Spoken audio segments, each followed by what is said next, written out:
సిద్దిపేట పట్టణంలోని 3వ వార్డు రంగదాంపల్లి శ్రీ పంచవటి హనుమాన్ దేవాలయం ప్రాంగణంలో నిర్మించిన అన్నప్రసాద భవనాన్ని మాజీ మంత్రి ఎమ్మెల్యే హరీష్ రావు ప్రారంభించారు. ఈ సందర్భంగా మాట్లాడుతూ ఆధ్యాత్మికతకు అన్నదానాలకు నెలవుగా సిద్దిపేట మారిందన్నారు. హనుమాన్ భిక్షకు బీజం వేసింది మన సిద్దిపేట అని పేర్కొన్నారు.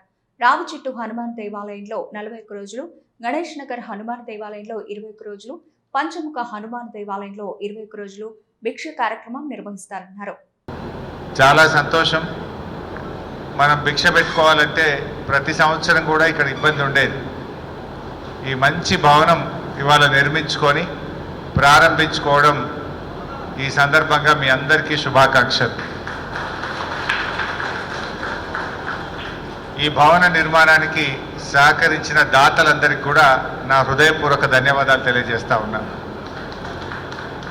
హనుమాన్ దీక్షకు పెట్టింది పేరు మన సిద్దిపేట. ఈ దేశంలోనే అత్యధిక హనుమాన్ దీక్షా పరులు ఎక్కడుంటారు అంటే మన సిద్దిపేటలో ఉంటారు.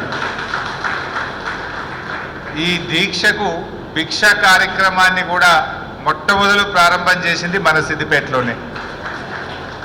రావిచెట్టు హనుమాన్ దగ్గర 41 రోజులు నిత్య భిక్ష పెట్టే కార్యక్రమం జరుగుతూ ఉంది.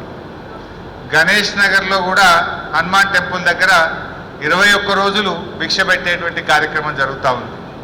పంచముఖ హనుమాన్ టెంపుల్ దగ్గర కూడా 21 రోజులు భిక్ష పెట్టే కార్యక్రమం జరుగుతూ ఉంది.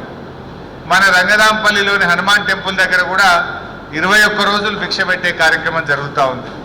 బహుశా ఇట్లా ఏ పట్టణంలో కూడా ఇన్ని చోట్ల ఇంతమందికి భిక్ష పెట్టే కార్యక్రమం ఎక్కడ ఉందంటే అది మన సిద్దిపేటలో మాత్రమే ఉంది. అండ్ దీనికి ఒక భవనం కట్టినాం.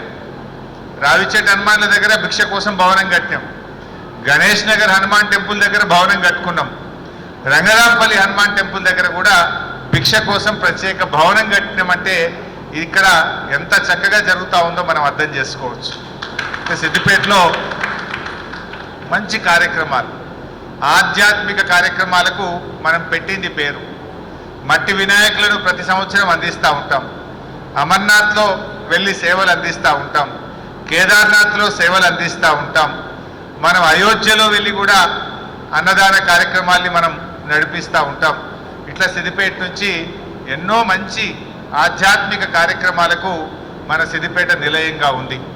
మరి ఈరోజు ఈ దేవాలయం కూడా అప్పట్లో స్కూల్ ఇక్కడనే ఉండేది, దేవాలయం ఇక్కడనే ఉండేది. అప్పుడు కనకయ్య సర్పంచ్ అనుకుంటా 2009-8 ఈ గుడి మార్చాలి, గుడి నుంచి స్కూల్ మార్చాలి అని ఎప్పుడు వచ్చినా నాకు కాగితం ఇచ్చేటోళ్ళు. ఆ రోజు